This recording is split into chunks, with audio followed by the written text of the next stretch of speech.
9 дэх өдөр болоход хоригдлуудын нэг ингээд маш чангаар орилж эхэлсэн байгаа. Ямар ч дуу гарахгүй байсан учраас эмчнэр дутагш ороод микрофоныг шалгатал тэгээд бүр биеийнхаа зарим хэсгийг нь эзчихсэн байсан гэсэн. Сайн бацгаана уу? Жиний яна. За өнөөдрийн бичлэгээ би та бүхэнд Оросны нойр хөдлийн туршилтын тухай түүх ярьж өгөх юмаа. Саяхан болохоор би нэг гадаад ютуберийн подкаст гэдэг нэг ютубер байхгүй.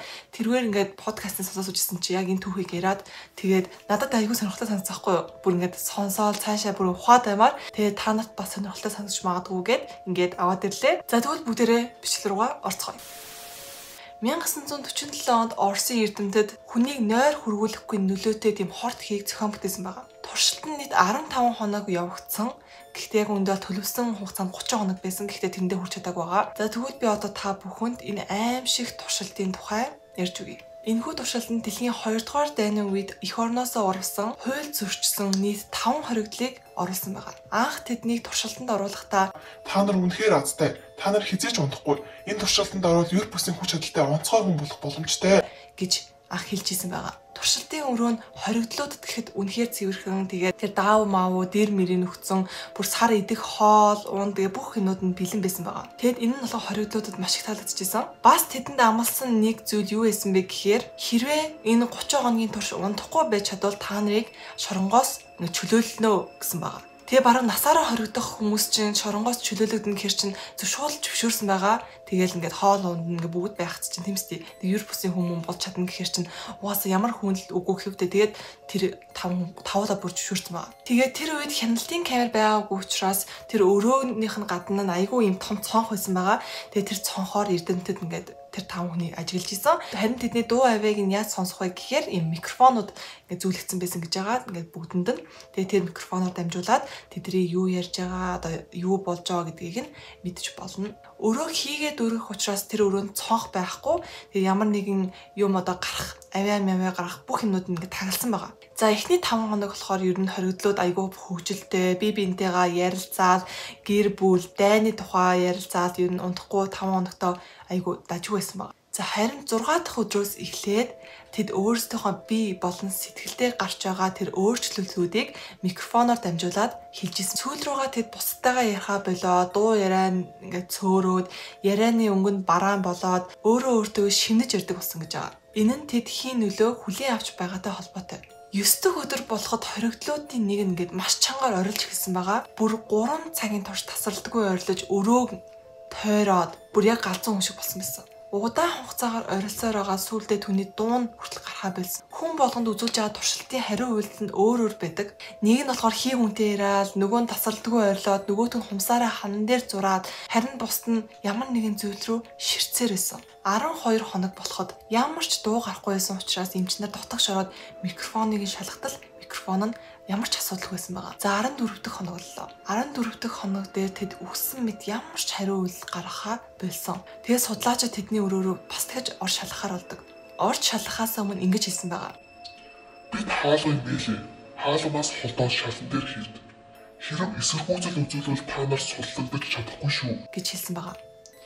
Харин тэд маш тайвнаар бид суллагдахыг хүсэхгүй байна гэж хэлцгээсэн. Тасалгааг цэвэр агаараар дүүргээд хорт хийг нь гадагшлуулахад хоригдлууд бүгдээрээ хийг ингэж авахыг хүсч бүгд орилдож эхэлсэн байна. 15 дахь өдөр цэргүүдийг ороход хоригдлуудын нэг нь өгсөн байсан бөгөөд 4 нь харин амьд гэж хэлэхэд хэцүү байсан. Гэхдээ ерөөдөө амьд байсан. Тэд гуй олон цээжний хэсгийн махаа ус зайлуулах сувг руу чихэж хийсэн байсан. Хаацсан байсан. Шалтгаан нь болохоор энэ хийгээ ингээд алдахыг хүсээгүй тэр ус зайлуулах хоолоогоор хий орж байгаа штэ. Тхийг хүсээгүй тэр хийгээ ингээд тэр амьсгалахыг хүсэж исэн. Тийм учраас ингэсэн байгаа. Тэгэд бүр биеийнхаа зарим хэсгийг нь эзчихсэн байсан гэсэн. Шалан дээр бүр амар их цус. Цэргүүд нь бүр шалны хэдэн хувийн цус байсныг ч бараг хэлж чадхааргүй тийм их байсан гэж байна. Тэгээд хоригдлууд хавирагт орох хэвлийн эрхтүүдээ авч хайсан байсан. Зүрх уушиг өрцөн байрандаа байсан ч гэсэн хавираг олон булчингийн ихэнх хэсгүүдийнхээ арсыг хуулж авсан байсан учраас уушиг нь хавиргаар нь гарч ирсэн байдалтай байсан. Тэгээ эцэст нь бүр тэд ингээд бидрийг авраач те намайг авраач гэж бүр гүйж эхэлсэн байгаа. Тэгээд сүүл рүүгээ болохоор тэд нар хоол хүнсээ хэрэглэхэ болсон. Хоол хүнсээ шалгасан чинь яг хэвэндээ байсан. За тэгэхээр эцэст нь туршилтыг зогсоож амьд үлдсэн 4 хоригдлыг эмнэлэг рүү аваачсан байна. Эмнэлэг рүү аваачиж хорт хийг нь өхөө байсан ч гэсэн тэд нэр унтахыг хүсээгүй. Харин ч бүр ихийгээ нэхээ чангаар ойрлоод эсэргүүцэл үзүүлж эхэлсэн. Тэдний биеийн байдал улам муудаж байсан ба шалгах гэж орсон сувилагч нар айдас татаад бүгд ухаан мэдрэлээ алдцгааж эхэлсэн байгаа. Хамгийн амар нь юу вэ гэхээр тэд сувилагч руу хараад инээмсэглдэг байсан. Яг солиотой хүн шиг ашигладаг байсан гэж. Цэргүүд болон сувилагч нарыг ороход тэд эсэргүүцэл үзүүлэн хоолойг нь тасдаж, цуцыг нь тасалж хөнөөдөг байсан. Дандаа ингэж хазаж хөнөөдөг байсан гэж байгаа. Үүнээс хэд хоногийн дараа энэ хэрэгээс болоод амиа хорлсон цэргүүдийг тоолж үзтэл дахин 5 цэрэг амиа алдсан гэж бүртгэгдсэн байна. За тэгээ хоригдлуудын бие организм нь яг энэ хугацаанд бүхэлдээ шахуу өөрчлөгдсөн бөгөөд бүх суц нь гаднаасаа тодрон харагдаж бүр зарим хэрэгт нь усцсан байсан. Удалгүй илүү олон хүмүүс, илүү олон эмчнэр хамарч тэдэнд хагалгаа хийсэн.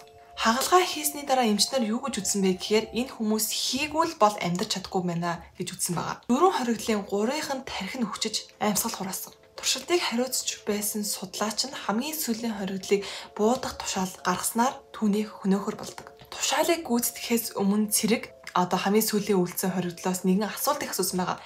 Юу гэж асуусан бэ гэхээр Чи яг хин бэ гэж асуусан байгаа. Тэгсэн чинь тэр чи намайг тийм амархан марччихж байгаа юм уу? Би бол чамтай л адилхан хүн штэ хэмээн хариулсан байдаг. Тэгэд буудуулан унахдаа судлагдахч тун ойрхон байлаа да гэж хэлээд амьсгал хураасан байдаг. Нэг бодлын айгүй өрөвдөлтэй юм шиг надад санагдсан. Сайн надаас энийг ингэ сонсож байхад та нарт ямар мэдрэмж төрсөн гэдгээ бүгдээрээ гоё комментэн дээр хуваалцаарай. Тэгээд энэ туршилттай холбоотой юу гэж бодож байгаа гэдээ бас комментэн дээр хуваалцаарай. Тэгээ бас өөр ямар төрлийн түүх сонирхолтой юм яриулмаар байгаагаа бас комментэн дээр хуваалцаарай. За тэгвэл өнөөдрийн бичлэг сонирхолтой байсан гэж найдаж байна. Тэгээ хэрвээ сонирхолтой байсан бол та бүхэн лайкаа, subscribe-тагаа дараад өгөөрэй. Дараагийн илүү сонирхолтой бичлэг хийж ирэх болохоор дараагийн бичлэг хүртэл түр баяртай.